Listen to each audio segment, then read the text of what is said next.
মুহররম মাসে কি কি আমল করব। মুহররম মাস শুরু হয়েছে আমরা জানি। মুহররম মাসের সবচেয়ে গুরুত্বপূর্ণ আমল হলো বেশি বেশি নফল রোজা রাখা।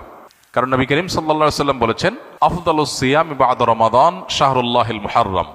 আল্লাহর কাছে রমজানের পরে সবচেয়ে শ্রেষ্ঠ রোজা হলো কোন মাসের রোজা? আল্লাহর মাস মুহররম মাসের রোজা। মুহররম মাসকে নবীজি বলেছেন কার মাস? আল্লাহর মাস। সব মাসই আল্লাহর, কিন্তু এটাকে আল্লাহর মাস বলে নবীজি সাল্লাল্লাহু আলাইহি সাল্লাম ইঙ্গিত করেছেন এই মাসটা বিশেষ কারণে মর্যাদাপূর্ণ। তাহলে আমরা আজকে যে মাসটাতে প্রবেশ করলাম, এই মাসটা একটা মর্যাদাপূর্ণ মাস।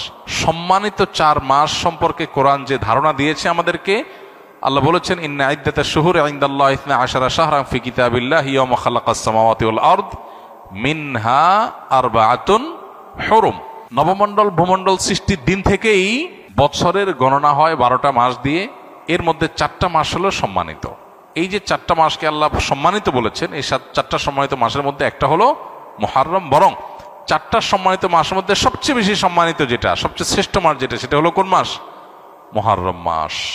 এজন্য মাস হিসাবে রমজানের পরে সবচেয়ে মর্যাদাপূর্ণ মাস হলো কোনটা? মুহররম মাস, যেটা আমরা ইতোমধ্যে শুরু করেছি বা যে মাসে আমরা প্রবেশ করেছি।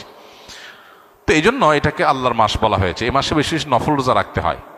নফল রোজা নিয়ে অবশ্য আরেকটা হাদিস আছে, এর সাথে বাহ্যিক দৃষ্টিকোণ থেকে কন্ট্রাডিক্টরি মনে হয়। সেটা হলো আমাদের আয়েশা রাদিয়াল্লাহু তাআলা থেকে বর্ণিত, নবী সাল্লাল্লাহু আলাইহি সাল্লাম এর ব্যাপারে তিনি বলেছেন, মা রাআইতু রাসূলুল্লাহি সাল্লাল্লাহু আলাইহি সাল্লাম ইস্তাকমালা সিয়ামা শাহরিন কাত্তু ইল্লা ফি রমাদান ওয়া মা রাআইতুহু আকসারা সিয়ামা মিনহু ফি শাবান। অর্থাৎ আমাদের আয়েশা বলেছেন রাদিয়াল্লাহু তাআলা আনহা, যে আমি নবী করিম সাল্লাল্লাহু আলাইহি সাল্লামকে পুরো মাস রোজা কমপ্লিট করতে দেখছি এক মাসে, শুধু ছিল রমজান মাস, যে পুরো 30 দিন রোজা রাখছেন। এটা শুধু দেখেছি কোথায়? রমজান মাস। আর রমজান মাস ছাড়া সবচেয়ে বেশি, মাসের বেশিরভাগ দিন রোজা রাখছেন দেখছি যে মাসে, সেটা হলো শাবান। তাহলে এই হাদিস থেকে বোঝা গেল শাবানে বেশি রোজা রাখতে হবে। আবার আমরা একটু আগে হাদিস শুনলাম, রমজানের পরে সবচেয়ে শ্রেষ্ঠ রোজা রাখার মাস হলো মুহররম মাস। নফল রোজার শ্রেষ্ঠ মাস মুহররম মাস, হাদিস থেকে বোঝা যায়। তাহলে রাসূল সাল্লাল্লাহু আলাইহি ওয়াসাল্লাম আমল একরকম, হাদিস আরেক রকম। এর সমন্বয়টা কোন জায়গায়, কিভাবে? উত্তর হলো যে মূলত মুহররম মাস এটা নফল রোজার জন্য সবচেয়ে সেরা মাস। এরপরে শাবানের মর্যাদা। নবী সাল্লাল্লাহু আলাইহি ওয়াসাল্লাম হাদিসটা বলেছেন, কিন্তু এটা আমল করার সুযোগ তিনি পান নাই। আল্লাহ তাকে দুনিয়া থেকে নিয়ে গেছেন।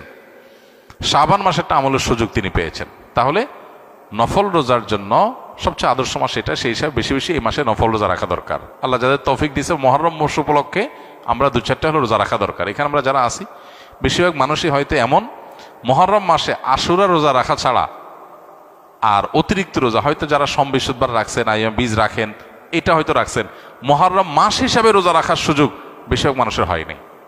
তো এই হাদিসের উপর আমল করার জন্য হলেও আমরা মুহররম মাস উপলক্ষে 1-2টা রোজা রাখবো ইনশাআল্লাহ। এক। দ্বিতীয়ত, মুহররম মাসটা সম্মানিত 4 মাসের একটা। সম্মানিত 4 মাসের বিধিনিষেধগুলো এখানে চলে আসবে। সম্মানিত 4 মাসে যুদ্ধ বিগ্রহ করা নিষেধের সম্পর্কে আয়াত আছে, যদি অনেক আলেমদের মতো এটা মানসুখ হয়েছে। আবার সম্মানিত মাস হিসাবে আল্লাহ তাআলা বলেছেন, ফালা তাজলিমু ফিহিন্না আনফুসাকুম, এই মাসগুলোতে তোমরা নিজেদের প্রতি অবিচার করো না। পাপাচার থেকে বাঁচার জন্য এটা বিশেষভাবে যত্নশীল হতে হবে। ইবাদত বন্দেগী রুটিন কাজগুলো বিশেষ আন্তরিকতার সাথে করতে হবে। এটা হলো মুহররম মাসের করণীয়। এছাড়া মুহররম মাসের মধ্যে আশুরার দিনটা আছে, সেই উপলক্ষে বিশেষ করণীয় আছে আশুরা রোজা রাখা। আশুরা রোজা রাখা এবং আল্লাহ তাআলার শুকর আদায় করা মুসা আলাইহিস সালামের বিজয়ের কারণে 2টা রোজা রাখা সুন্নাত আশুরাকে কেন্দ্র করে। এ হলো মুহররম মাসের করণীয়। এর বাইরে মুহররম মাসকে কেন্দ্র করে অনেক করণীয় আমাদের সমাজে আছে, যেগুলো একটাও কোরআন বা হাদিস দ্বারা প্রমাণিত নয়।